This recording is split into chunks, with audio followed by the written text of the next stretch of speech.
Dear students, अस्सलाम वालेकुम। जी बेटा, लास्ट लेक्चर में हमने बायोलॉजी की ब्रांचेस के बारे में पढ़ा था।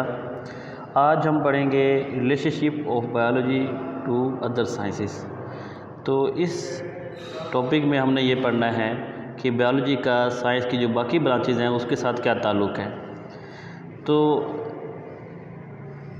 ये जो टॉपिक हम पढ़ने जा रहे हैं ये लॉन्ग क्वेश्चन के तौर पे हमने करना है, ठीक है। ये जहाँ से मैंने निशान लगाया हुआ है ईच से ये स्टार्ट होगा, आपने लॉन्ग क्वेश्चन करना ये, ठीक है। और ये एंड तक सारा आपने एज ए लॉन्ग क्वेश्चन याद करना है, ठीक हो गया। अब इसके अंदर हर एक की डेफिनेशन जो है वो मैंने यहाँ पर मार्क की हुई है, वो मैं फर्दर आपको बताता भी रहूँगा। अब आते हैं टॉपिक की तरफ, रीडिंग स्टार्ट करते हैं। The inter relationship among different branches of science can not be denied, कि साइंस की जो ब्रांचेज हैं उनका आपस में जो ताल्लुक़ है उससे इनकार नहीं किया जा सकता। Biology include information on various aspects of living things, but these information relate to the other branches of science as well, कि बायोलॉजी की जो इंफॉर्मेशन है इसमें हम लिविंग थिंग्स के वेरियस एस्पेक्ट, मुख्तलिफ़ पहलुओं को स्टडी करते हैं, उसके बारे में हम इंफॉर्मेशन हासिल करते हैं, ठीक है। लेकिन ये जो इंफॉर्मेशन है इसका साइंस की बाकी ब्रांचेस के साथ भी ताल्लुक़ है, ठीक है। मतलब क्या है कि बायोलॉजी की जो ब्रांच है ये कोई इंडिपेंडेंट या अलग ब्रांच नहीं है, ठीक है। बायोलॉजी को पढ़ने के लिए हमें बाकी जो ब्रांचेज हैं इसका भी बेसिक जो इल्म है वो होना चाहिए, क्योंकि उसकी जो बेसिक टर्म्स हैं, बेसिक जो फार्मूलाज हैं, ठीक है, जो इस्तिलाहात हैं बाकी ब्रांचेस की, वो भी बायोलॉजी में इस्तेमाल होती हैं। अब वो कैसे होती है उसकी एग्जांपल आपको दी जाएगी। आगे चलते हैं। Each branch of science has relationship with all other branches, के साइंस की हर ब्रांच का बाकी तमाम ब्रांचेस के साथ ताल्लुक़ है। For example, when studying the process of movement in animal, कि जब हम जानवरों के अंदर मूवमेंट का प्रोसेस पढ़ते हैं, the biologist have to refer the laws of motion in physics, तो बायोलॉजी को फिज़िक्स के जो हरकत के जो कवानीन हैं उसको वहाँ पर अप्लाई करना पड़ता है। बात समझ आ गई? क्या मतलब कि अगर हम जानदारों के अंदर मोशन को देखना है कि जानदार किस तरह मूव करते हैं, किस टाइप की मूवमेंट पाई जाती है, ठीक है, तो फिज़िक्स के अंदर हमने मोशन के लॉ पढ़ते हैं, तो उसको हम रिलेट करेंगे जब हम ये स्टडी करेंगे। तो इस तरह जब दो बड़ी ब्रांचेस, मतलब अब इसमें आप देख रहे हैं बायोलॉजी को स्टडी करने के लिए सिर्फ फिज़िक्स इस्तेमाल हो रही है, ठीक है। तो जब दो साइंस की ब्रांचेस जब इस्तेमाल करते हैं तो इस तरह जो फील्ड बनता है उसे हम कहते हैं interdisciplinary science. This form the basis of interdisciplinary science, ठीक है। अब ये जो मैंने ईच से लेकर यहाँ तक निशान लगाया है ये इंटरडिसिप्लिनरी साइंस की डेफिनेशन भी है, ठीक है। तो इस लॉन्ग क्वेश्चन के अंदर डेफिनेशंस भी आ सकती हैं, ठीक है। अब आ गया हमारा नेक्स्ट टॉपिक। इसका पहले जो एग्जांपल है वो है बायोफिज़िक्स।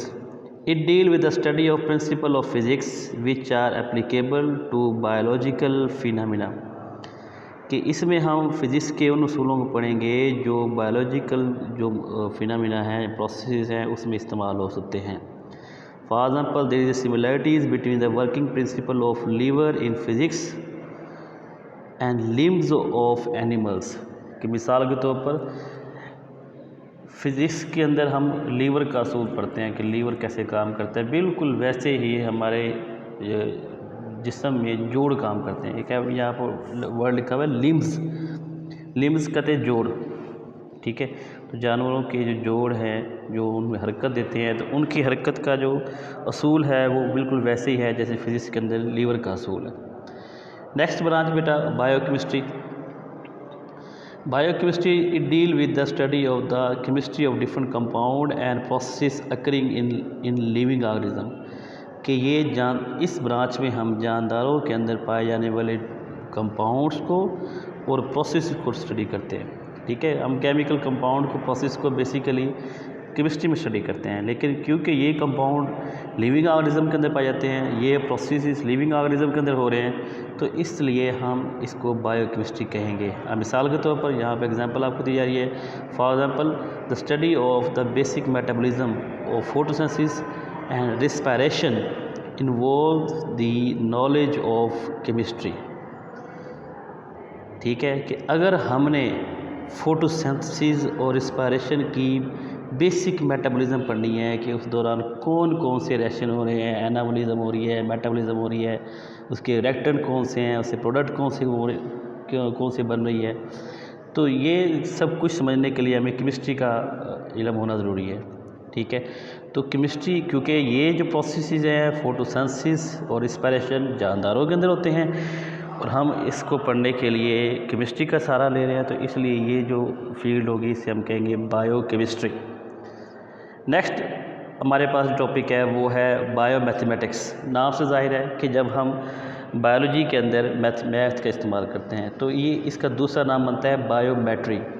बायोमैथमेटिक्स भी कहते हैं और इसको बायोमेट्री भी कहते हैं।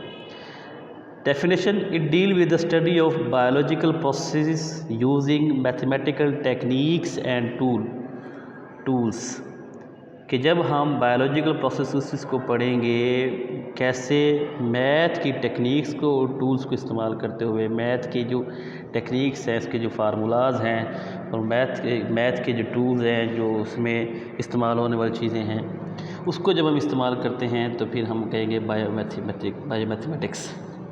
ठीक है, एग्जाम्पल आपको दिए जा रहे हैं। For example, to analyse the data gathered after experimental work, biologists have to apply the rule of mathematics। कि मिसाल के तौर पर जब कोई एक्सपेरिमेंट किया जाता है बायोलॉजी के अंदर, तो उस एक्सपेरिमेंट से जो नताइज हासिल हो रहे हैं उन नताइज को इकट्ठा करने के लिए, उसको मुरतब करने के लिए और उसके नताइज निकालने के लिए मैथमेटिक्स का इस्तेमाल होता है। ठीक है जी। अब आ गया नेक्स्ट टॉपिक हमारे पास बायोजियोग्राफी। इसमें जो वर्ड देखें 3 है, बायो, जियो और ग्राफी।